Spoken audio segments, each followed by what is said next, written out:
আমার ছোটবেলা থেকে শখ হচ্ছে ভাঁড়ে টাকা জমানো। তো সেই মতেই প্রত্যেকবারে ভাঁড়ে টাকা জমাই আর এরকম ভেঙে বার করি।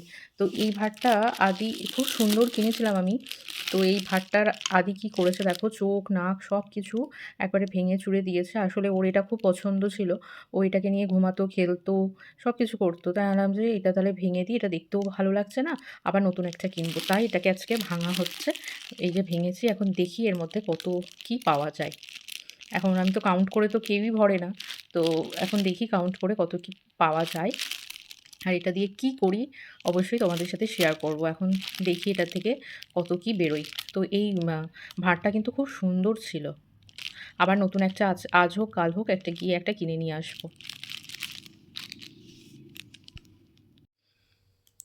এই যে ফাইনালি এতগুলো বেরোলো, এখনও কাউন্ট করা হয়নি কত কী আছে।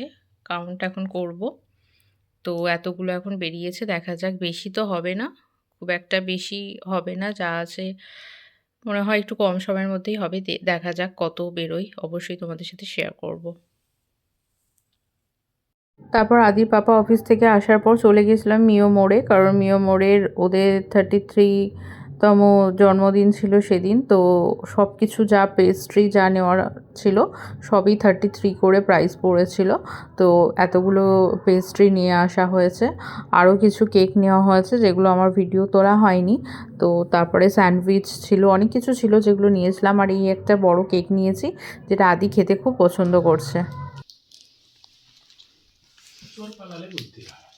গল্প করতে করতে কেক খাচ্ছ? মিয়ামরের কেক খাচ্ছ? আর মায়ের জন্য এনেছো? রেড ভেলভেট এটার নাম। ওটা খাও। ওটাই ভালো, ওই যে এগুলো পচা।